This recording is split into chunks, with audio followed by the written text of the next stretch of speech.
La palabra angelología viene de dos términos griegos, a saber, angelos, pronunciado angelous, que significa mensajero o ángel, y logos, que significa palabra, materia o cosa. En la teología sistemática cristiana se usa para referirse al estudio de la doctrina bíblica de los ángeles. Incluye tales temas como el origen, la existencia, y la naturaleza de los ángeles, clasificaciones de los ángeles, el servicio y las obras de los ángeles, así también como su existencia, actividad, y el juicio de Satán y demonios, ángeles perversos o caídos. Tales teologías, sin embargo, tratan a Satán y los demonios como un encabezado aparte, a saber, demonología. 1c. La naturaleza de los ángeles. Un ángel es un espíritu creado por Dios y comisionado por Él para un propósito en especial de acuerdo a la elaboración de su obra, por ejemplo, columna 16, Ebuna 14. Tienen enorme poder y conocimiento aunque limitado. Se les refiere como mensajeros en ambos Antiguo y Nuevo Testamentos y como tales cumplen las obras de Dios. Aunque algunos letrados han negado su identidad personal, es claro que sí tienen su propia personalidad. Ellos piensan, 1 Pedro 1:12, sienten, Lucas 2:13, y deciden, Judas 6, y ángeles santos dan inteligentes y excelentes alabanzas a Dios. Son de una orden superior a los hombres, Samuel Salmo 8, 4-5 explica, pero son inferiores a Cristo, 2 Sam 14:20, Lucas 20:36, Ebuno. Aparentemente no pueden procrear, Mateo 22:30. En el Antiguo Testamento a los ángeles se les refiere como a anfitriones celestiales, hijos de Dios y los benditos, 1 Samuel 17:45, Job 1:6, 2:1, Salmo 89, 5, 7. La primera expresión, anfitriones celestiales, se relaciona con su número infinito y poder para defender a la gente de Dios, Bereb 12:22. La segunda expresión, hijos de Dios, resalta su estrecha relación con Dios, sus cualidades similares a Dios, y la capacidad en la cual ellos funcionan ante Él. La tercera subraya, los benditos, se refiere a su carácter moral puro. 2c. Clasificación de ángeles. No hay mucha revelación en las Escrituras en torno a la clasificación de los ángeles. Uno quisiera tener más información, ya que lo que se tiene sí sugiere que hay rangos o clasificaciones entre ellos, pero es difícil decir más fuera de esto. Debemos decir de principio, sin embargo, que la afirmación que algunos ángeles fueron confinados al abismo cuando pecaron y otros no, en base a textos como 2 Pedro 2:4, es improbable. Todos los ángeles caídos están detenidos en pozos de oscuridad hasta que llegue su día de enjuiciamiento, pero son capaces desde ahí de elaborar estrategias malignas en contra de Dios, su gente, y su creación. A Miguel se le refiere como un arcángel en Judas 9, una designación que no ha sido recibida por ningún ángel en las Escrituras, aunque por supuesto debe haber muchos otros arcángeles. Esto parece indicar que él tiene autoridad sobre muchos ángeles y lo hace así bajo la autoridad de Dios. Se le refiere también como el gran príncipe, donde el término príncipe también parece connotar niveles de autoridad entre los ángeles, Dan 9, 21, 12, 1. Están también ángeles que gobiernan sobre ciertos países, como podemos ver en la referencia de Daniel al príncipe del reino de Persia, 10:13. Aunque hay controversia en cuanto a los ángeles guardianes, parece ser que Jesús en Mateo 18:10 tal vez esté implicando esto. Está también el serafín mencionado en Isaías 6, 2-4. Desafortunadamente, este es el único lugar donde se les menciona en las Escrituras. El término serafín significa los que arden y puede ser una alusión a su luminosidad, no obstante que escondan sus pies y rostros de la luminosidad del bendito de Israel.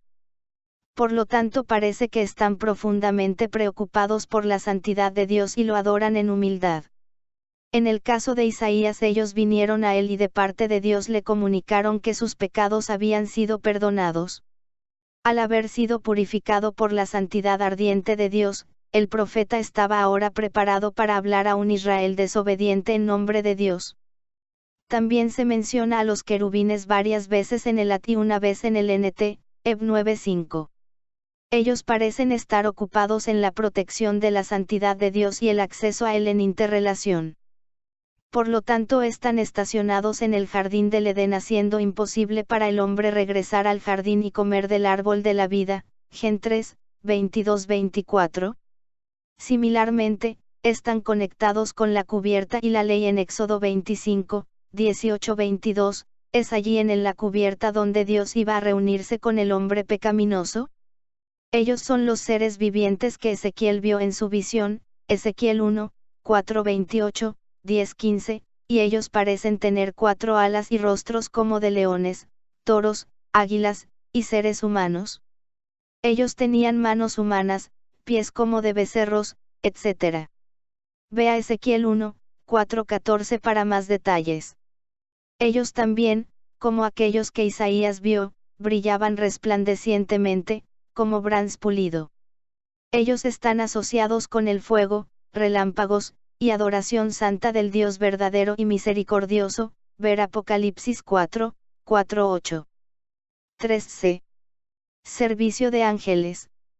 Es imposible describir todos los servicios los cuales los ángeles proveen al Dios darles una orden, pero aquí están algunos que están relacionados con la salvación, juicio, control providencial de Dios de la historia humana.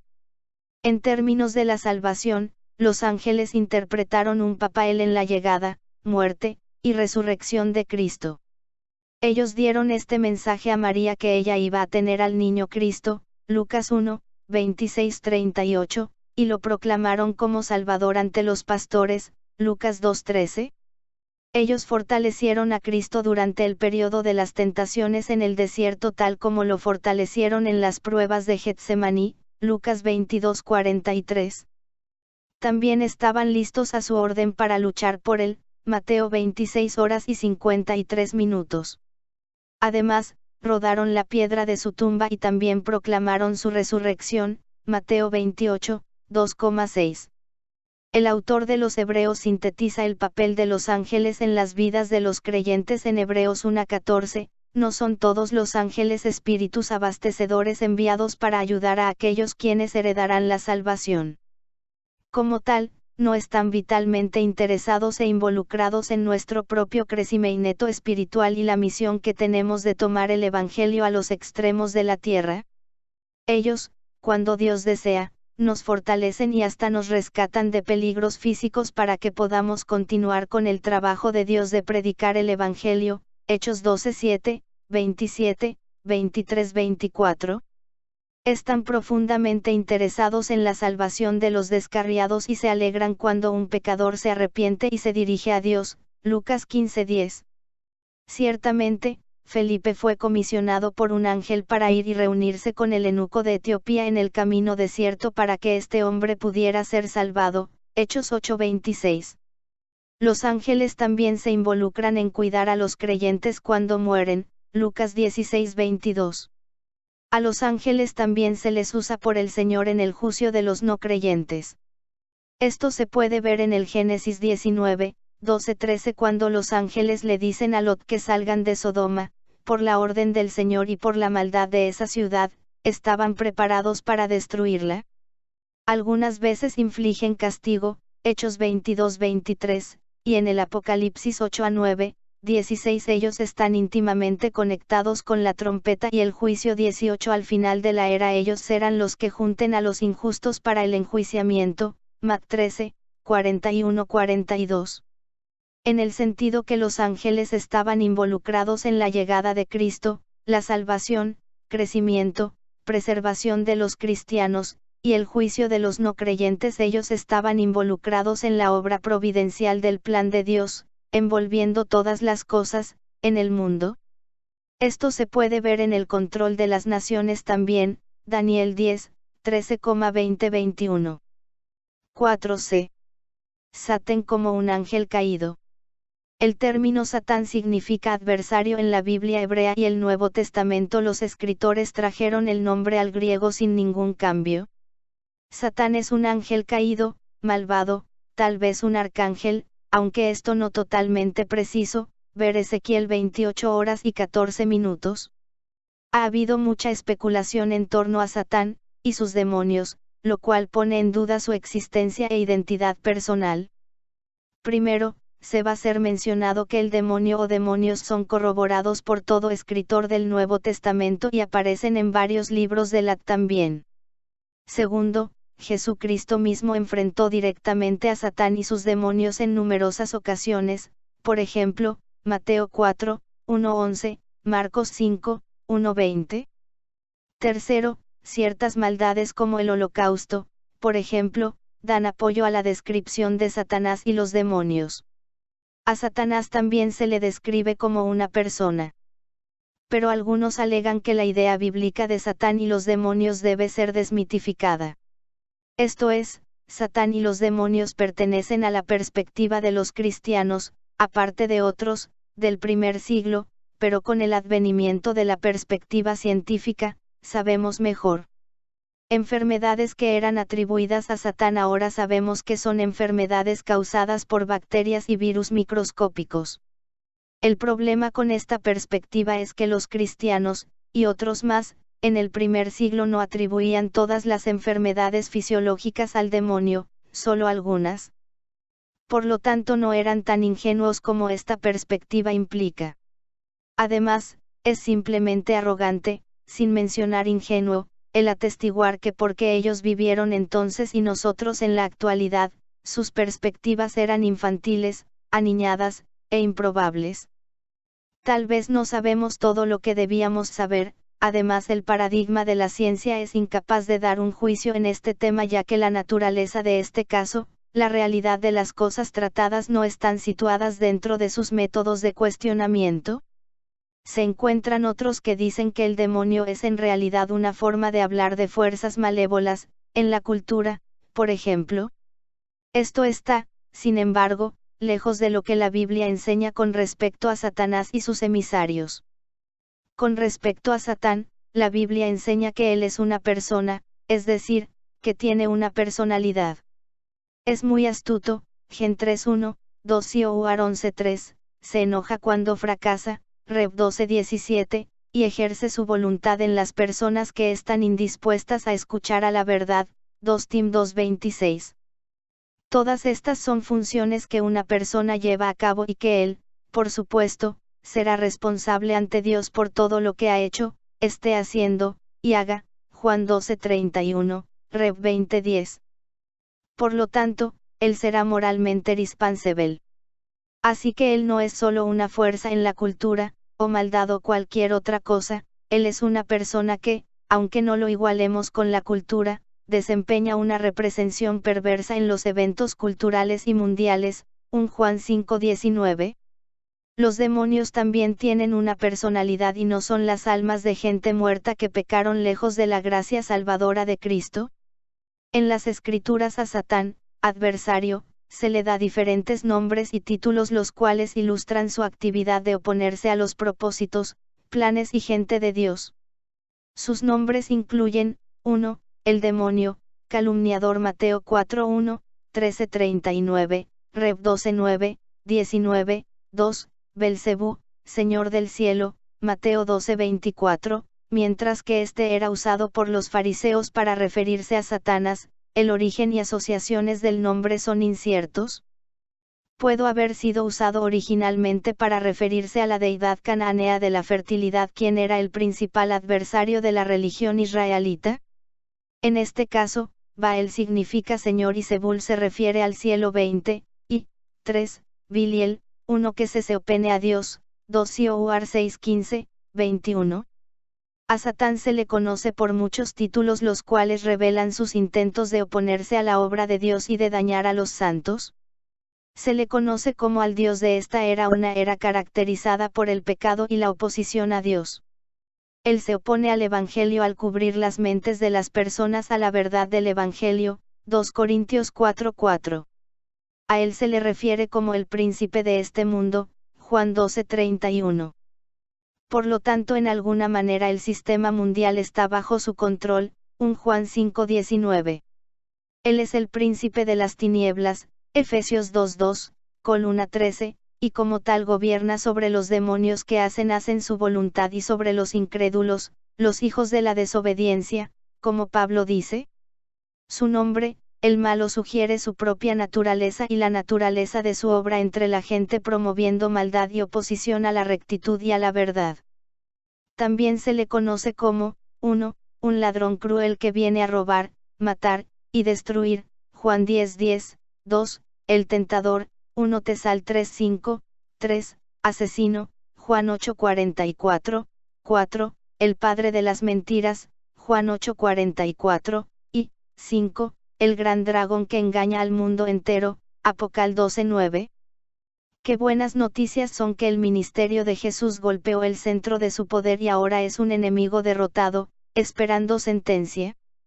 Su final será en un lago de fuego donde él será atormentado día y noche para siempre, Apocal 20:10. 5c. Los demonios como ángeles caídos. Satanás es un ángel caído y se le refiere como príncipe de los demonios, Marcos 3:22. Por eso, los demonios son ángeles caídos también y bajo su mandato. En veces se les refiere como espíritus impuros y espíritus malignos, ambas atribuciones que se refieren a su maldad moral y espiritual, Mateo 10:1, 12:43, Marcos 1:23. También se les refiere como principados y poderes en Romanos 8, 38-39, 1 Corintios 15:24, y Colosenses 2, 8-15. Son capaces de morar en las personas y hablar a través de ellos, Marcos 1:34, también pueden morar en animales, Marcos 5:12. Buscan causar enfermedad, aunque no toda enfermedad es causada por ellos, Mateos 12, 22-24.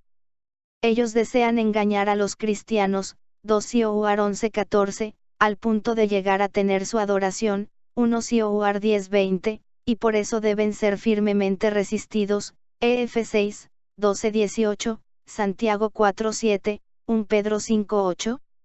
No debemos permanecer ignorantes a los planes de Satanás, 2 Sioar 2:11. El punto básico es que los demonios, como su padre el príncipe de los demonios, quieren frustrar la obra de Dios al causar que la gente de Dios peque o haga cualquier cosa que los haga menos útiles para Él. También aman liderar al mundo entero lejos de la verdad en Cristo y destruirlos si Dios lo permite, ver Juan 10:10. Su plan maestro es derrocar el reino de la luz con el reino de las tinieblas y destronar a Dios. 6c. El juicio a los ángeles. Por lo que se ha dicho hasta ahora parece indicar que estamos advocando un tipo de dualismo entre las fuerzas del bien y del mal. Esto no es así. El demonio y sus ángeles están completamente bajo el control de Dios en todo respecto. Su último fin será en el lago de fuego. Prueba esto, Apocal 20:10. En resumen, su sentencia ha sido asegurada a través de la cruz y la resurrección de Cristo, ya que a través de ese gran evento ha mandado fuera al príncipe de este mundo, Juan 12:31. 7c. En referencia con demonios y guerra espiritual. Virtualmente todos los cristianos dirían que tenemos al menos alguna medida de autoridad sobre el Satanás. Después de todo, podemos resistirlo y no se nos requiere que nos sometamos a su autoridad, Santiago 4:7. También, hay veces en las que debemos luchar mano a mano contra Satanás y sus legiones, Ef 6, 12-18. Otros cristianos añaden que podemos, como nuestro Maestro lo hizo, echar demonios fuera cuando somos confrontados por ellos. Esto también parece bíblico y ciertamente necesario en veces. Estamos sentados con Cristo en los cielos y compartimos su reino en el tiempo presente. Esto parece ser el punto de Pablo en Romanos 16, 20, una alusión al Salmo 110, 1 y el reino del Mesías 22. El Escheten se ha roto dentro del presente y ahora poseemos la autoridad en Cristo para superar las obras del demonio. Nota, unas palabras acerca de la posesión demoníaca. El término no aparece en las escrituras, pero es que ha sido una traducción infortunada. Hay dos formas en que la Biblia habla acerca de la influencia de los demonios en la gente. Se dice que la gente está demonizada o que tiene un demonio. Esto no es lo mismo que una posesión en el sentido moderno de ese término, el cual implica que el demonio tiene un control completo sobre la persona, usándola a voluntad. Este es raramente el caso, inclusive en los evangelios. A menudo la frase tener un demonio y demonizado parece hablar acerca de influencia demoníaca de mayores a menores grados. Hay un debate considerable en la comunidad evangélica en Norteamérica en cuanto a si los demonios pueden morar en los cristianos que poseen al Espíritu Santo. No podemos responder a esa pregunta aquí, tan importante como es, pero nadie en cualquier bando del debate puede permitirse ignorar la profunda influencia que Satán y sus demonios pueden tener en los cristianos, algunas veces al grado de que la moración puede ser posible. En cualquier caso, debemos estar firmes en nuestra posición en Cristo. Cuando Él ataca, debemos resistirlo usando la palabra de Dios y con la oración. Sobre todo debemos perseguir una vida santificada para que no le demos un punto de apoyo. También, debemos cuidarnos de no culpar todo pecado y enfermedad a Satán y olvidarnos de nuestra propia participación en el mal. El síndrome del demonio debajo de cada roca es potencialmente tan devastador de la fe como lo es la negación de su existencia.